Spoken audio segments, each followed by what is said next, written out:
Hello nerds and nerdettes. Today we're going to have a little bit of a Baltimore Comic-Con update video for you guys. I did some brief introductions before each of the days that I went, as well as got some B-roll. So I'll show you guys that so you can see a little bit of the con and kind of the setup there aesthetic-wise, as well as some of the costumes. And then we'll circle back and go over everything that I picked up for both of the days. Today's currently Sunday, which technically is day 3, but I don't have that in me today.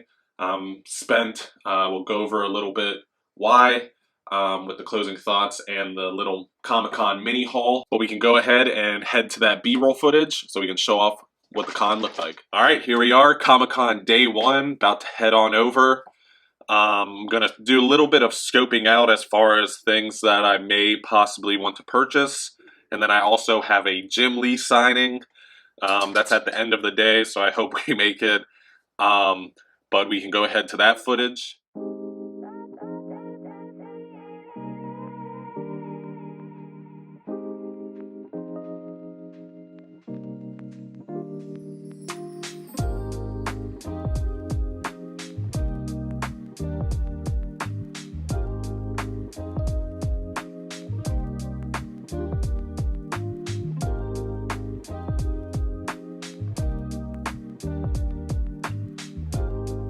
Regrets. About what? When Jim Lee's signing. Why? So many covers that he could sign. At Justice League New 52, issue 1 he could sign. At a Jim Lee Funko Pop he could have signed. And what'd you bring? Nothing.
And here we are, day 2, going to head over, meet up with some friends, probably purchase some things there that I scoped out on day 1, and then in the middle of the day, roughly like 3 p.m. give or take, I have a Frank Miller signing, but we can roll on over to some of that footage.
got here at 3:30. It was pushed until 4:30 because Frank Miller was eating his lunch. We have now just been told at 5:30 that it's only lasting until 6. So now there's a mad dash to get everybody in the room. When the only reason we're here late is because he was eating lunch at 5:30 p.m. Not happy. Thought about what? This is my best buddy, Gavin. He doesn't even like comic books. I do, that's what I meant. What do you have to say about this?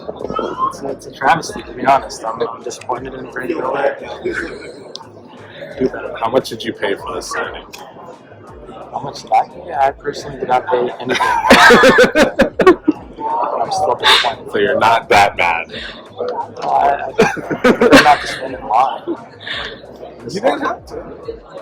I'm here for support. What a friend. What a good friend. That's why we bring Gavin, aka Gavaroni, the Italian. We will do our very best to satisfy and rectify the conditions for your tickets. It's going to take a few minutes, but I have a team of people that are going to take your key information and we're going to work through the options with you just as soon as we possibly can. We're back. So that was day 1 and day 2. Got as much kind of footage that I could, but if you guys been to a con, you guys know it's super busy, super crazy. You're always looking at something or checking out something. So tried to film as much as I could, but definitely was lacking there. Overall, day 1 and day 2 were pretty fun. Day 1 especially. The con was actually pretty empty, which was nice. Being able to walk around, scope out each one of the vendors, kind of see what I was interested in without having to swim through hundreds of people. And the Jim Lee signing was absolutely awesome. Super nice guy. Had a lot of great selection of comic books you could get him to sign, as well as the stuff that you could have obviously found in the con. Day 2, also really fun. Was happy to have a larger group. Some of my friends there, first time con goers, which was awesome to see. And on top of that, was able to eventually get in line, but further to the front for Frank Miller, because we were a little bit more prepared going into that. But of course, I'm sure if you guys watched my Instagram and TikTok, that didn't go as planned. We first get there, and at first we're told that he's eating lunch. It's about 4 p.m. give or take, or I'm sorry, 3:30 p.m. He's eating lunch. He eats lunch for about an hour, so it's now 4:30 p.m. That's an hour after signing time. He then comes out, goes to the bathroom for about 30 minutes, and then finally goes in, starts signing. We're getting through the line fairly quickly, but we are then told at about 5:30 p.m. that once 6 hits, he's done signing for the day and he has a train to catch pretty much. So that was a little bit of a mad dash to try and get as many people into the door as they could. But unfortunately, we were about 5 away from the door as the doors closed. And me and probably another 100 to 150 people did not get any signatures. We did get collected to get our informations for refunds, but we did not get to meet Frank or get an actual signature. So a little bit of a bummer there. But still got some great pickups, which I'll go over now. First thing to kind of show off, just because it's kind of cool to have, is my Baltimore Comic-Con Frank Miller badge. Even though I didn't get to meet him, I enjoy getting these lanyards like anyone that goes to cons.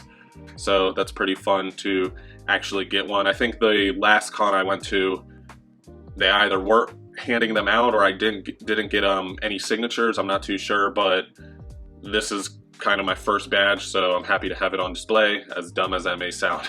Next up, we have my issue of Batman 612. This is what I got Jim Lee to sign. Super happy on getting this issue signed. This is probably one of my favorite, more modern Jim Lee covers. I love how he draws Superman and obviously Batman. We all love how Jim draws Batman, but I absolutely love this cover. So I'm super happy to have it in the man cave to kind of show off and remember the day. But I also picked up Punisher War Journal #1. This is one of his earliest works. I think he did this after Alpha Flight, and he wasn't even doing the main art. I think he was doing some of the finishing art, but still super cool to have. I originally bought this for him to sign until I found Batman's 612, but I'm still just going to hang on to it. I'm sure I'll want a signature of his again, so I am going to hang on to it, and I'm super pumped to have it. Next up, we have some original art by Kevin Maguire that I did have him sign. A lot of us will know him from Justice League International, kind of a master of expressions, really good at kind of getting those realistic, real-life expressions out of the heroes that we know and love. Again, a super nice guy. We were able to walk by his panel when somebody was having a pretty in-depth conversation with him, and he seemed like he was very thankful and genuine towards his fans, and I'm happy I got this because it's absolutely beautiful, and I'm going to be happy to have it on display. Next up, we have my Berserk art piece. If you've been to a con, you probably know the exact panel or table that I'm talking about that sells these, but it is hard plastic, unable to be broken pretty much, really good material. But I saw this, absolutely needed it. I don't have anything really Berserk other than my shrine of books, so I'm going to be happy to have this on my wall and finally give Guts some love as far as decor goes. Next up, we'll go over some books. I got a volume of manga, I got a omnibus technically, and I also got a DC hardcover, but we'll go over those now. First up, the volume of manga, I got Fist of the North Star volume 6. You can probably see it behind me. This is a volume that I needed. Slowly collecting this physically and in the wild, just because they always get damaged when I do order them. But happy to add this and keep on chugging along with that series. Next up, the DC hardcover. We have Dark Knights of Steel, Tom Taylor. This is the volume 1. I really like Tom Taylor's kind of Elseworld, what if stories. And this is exactly the same. Very similar story. Superman crash landing in medieval time era Earth, and you kind of get to get the story from there. Super great book, super fun to read, and I'm happy to start collecting this. But I will probably be kicking myself if it comes out with a deluxe edition or an omnibus or something like that. Like, I have a feeling it will. But nonetheless, happy to have it. And to finish up the books, we have the omnibus. That's why I did the finger quotations. It is the Deadpool minibus. This is finishing my collection of minibuses for Deadpool. I only needed volume 0. I actually found it. There was actually a vendor that was selling all of them, but I only needed 0, and I didn't want to spend a bunch of money on a bunch of omnibuses. This was right in my price range and something I actually needed, so I decided to pick it up. Not a huge fan of Deadpool, but these mini-buses with the mini-series or short stories and everything like that, I really do enjoy them. So I'm happy to finally finish this line and kind of be done with Deadpool as far as my collection goes. And that wraps up today's video. I had a lot of fun at Comic-Con. I also had a lot of fun filming this video for you guys. This little point of view style video. I hope you guys enjoyed it. If you guys want to let me know down below if you guys plan on going to any Comic-Cons, or if you were at the Baltimore Comic-Con, that would be awesome to know. Of course, if you guys ever see me, feel free to say hi. I'm definitely interested in meeting you guys and meeting the subscribers and viewers that I have. I also want to formally thank you all you guys for subscribing. Even though it's only 90 subscribers, that's way more people than I would have ever imagined subscribing to my channel. So I want to thank you guys and thank all my viewers from the bottom of my heart. I really appreciate it. And of course, as always, if you would like to join the Illuminati and you haven't already, hit that subscribe button and also hit that bell icon so you can get notified anytime I put out content. I would also really appreciate you guys hitting that thumbs up icon. It really helps the algorithm, it helps the channel grow. But other than that, just don't forget to stay nerdy.